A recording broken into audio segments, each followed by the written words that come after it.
Again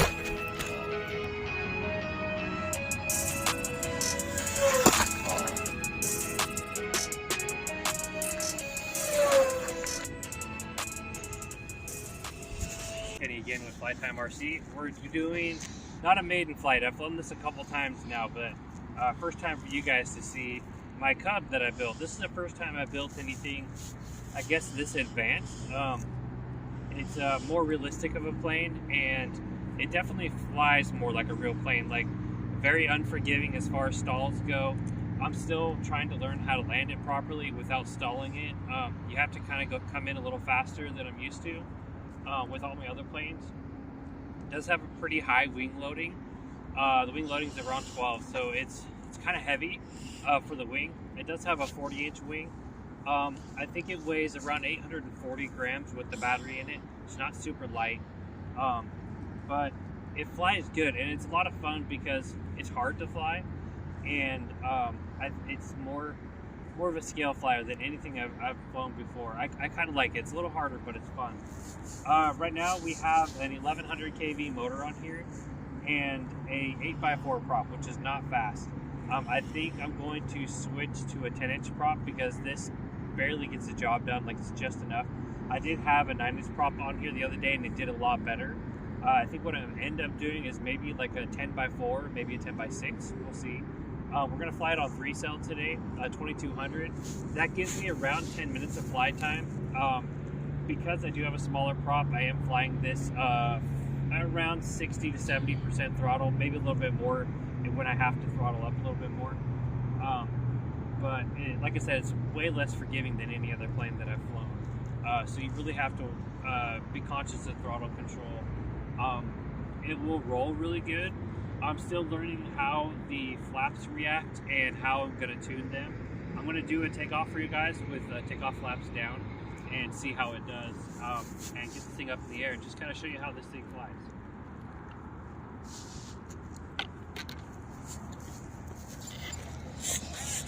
Quick test of our surfaces here.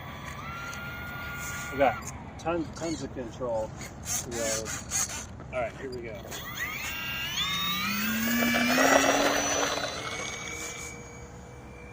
we go, out of the flap. So as you can see, the flaps did help quite a bit, and it was able to fly the tail and get it up off the ground. So this thing is heavy. Like I said, it's around 840 grams. Let's see if I can get it a little lower for you guys. So I have noticed that I do need to fly it a little faster, but I am still learning the characteristics of this plane, like exactly how it flies. Let's see if we can fly it a little bit slower. Slow it down a little bit for you guys. Do a quick flyby here. There we go. That's a better flying speed. Maybe a little bit more throttle. Yeah, like I said, this thing flies just so different than anything else. It does fly good. Like if you let go of the controls, it'll fly flat and straight. It does good. But it's very touchy, and I have to be really conscious of how tight I turn because it will stall. You'll see it drop a wing. Another thing that I noticed is if I try to do a roll nose up, it stalls like immediately, and I'm not certain why. It could be because of the speed. It could be just it's a nose heavy plane and it's not going very fast, and it doesn't have a lot of power with this 8-inch prop. Even the 9-inch prop couldn't do it. So I'll see if I can show you guys. I'm gonna pick up some speed here and get it up a little bit higher. I'm gonna just pull back on the stick. You guys can see what happens. Yep. See, and it automatically tries to stall. And that was at full throttle. It will not do it. So that may be a problem with power or speed, or it could just be a problem with the design of the plane. I mean, this is something I kind of made up. I looked at other Cubs that were similar, and I just tried to kind of replicate the design. I just try to make something that looks more scale and flies more scale. And that was kind of the whole purpose of this plane. And as far as how it flies, I'm pretty happy with it. Like, it's hard to fly, but it's a plane I think that's going to make me a better pilot. Something I really need to work on is landing, and this is one that's really hard to land. Yeah, as you can see there, I had to get into the throttle there, coming in kind of slow, and it was trying to stall on me, so I had to get into the throttle. I know when I get a bigger prop, I'll have a lot less issues like that. Let's do a roll for you guys. But I can tell that if like doing a tighter turn like that, you can see how much altitude I lost. It's definitely not very forgiving.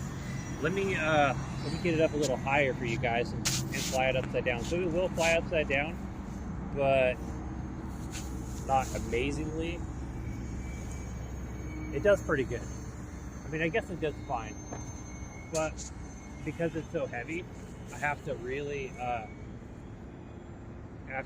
watch the throttle, and I have to give myself some room to roll it back over, because it does lose altitude fairly quickly when flying upside down. Let me see if I can do another pass upside down for you guys. So kind of get a better look at it. So it will do it, and the more I get used to this plane, the more I can fly it upside down. But it does lose altitude a little bit.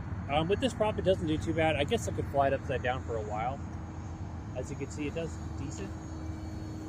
I do have to have a decent amount of throttle though. This is like 80% throttle. But it will not roll. It just won't. The second you try to roll it, it's like, nope, I don't want to do it. So I'm wondering if that's a problem with my design of the plane or the speed. I'm not sure. Something I haven't really tried is getting some good altitude and just doing a full throttle dive and seeing if I can get enough speed to where it will actually do it. Let's see. Okay, I'm gonna go down. Nope. It's weird. It's so weird. I don't know what the deal is. Maybe it's the servos. I don't know. That was weird. I was going pretty quick, and I should have been able to roll it. But you saw the second I hit the stick, it just tried to just fall out of the sky. I'm going to look at these servos and see. I don't know. There's something up. It's really funky. I don't know what it is. It kind of sucks because I know that I should be able to roll it, and it would be kind of fun to do. It's not a huge deal because, like I said, this is more of a scale flyer than anything. But I should be able to roll it. So I'm going to check it out. Maybe there's just too much stress on the servo. And trying to roll it, the servo just ain't having it. It just won't do it. So I may try putting a larger servo on the elevator and see if that fixes the problem. It's weird because like it'll fly upside down fine.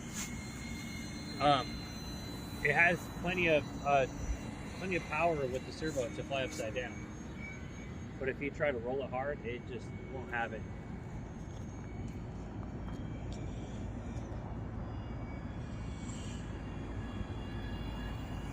Try to fly it slow. So I'm going to go ahead. Something else I'm still learning is how these flaps react. So I'm going to go ahead and put it on takeoff flaps here. You can see right there how it lifted up. We got quite a bit of lift. So I haven't tried the landing flaps yet because you can see how much lift it has. It makes it much harder to control with that extra lift. I'm going to see if I can bring it in for a landing for you guys. I still got a couple minutes left on the flight, but I want to see if I can come in for a decent landing.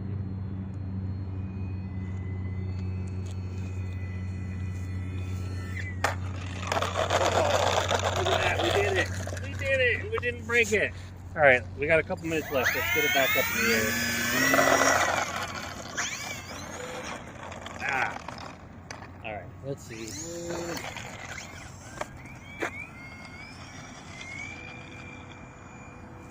Okay, get out of the flaps. I can't guarantee the next landing will be that good, but I'll try.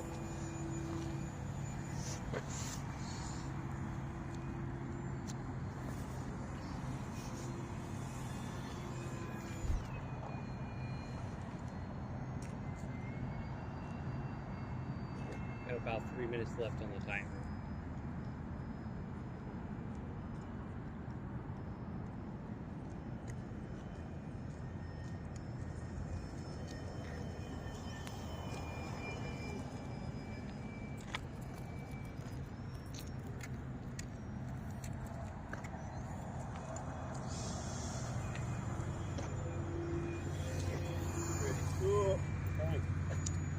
is my third flight. I just built this plane the other day. Nice. My dad used to build and fly those too. Yeah.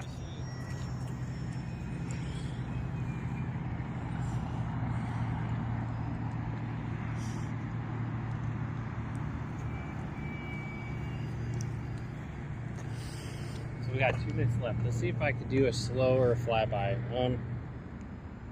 Get into the flaps a little bit. See. Whoa, jeez. See, it gets a little sketchy there. I'm trying to. I really want to fly the thing slower, but it's just. Oh yeah. A little off-roading there. We got almost 2 minutes left. We're gonna get back up to the area real quick. I built this thing pretty stout, so it'll take some hard landings and handle it no problem. We've already had a couple of rough landings with really nothing but a couple scuffs.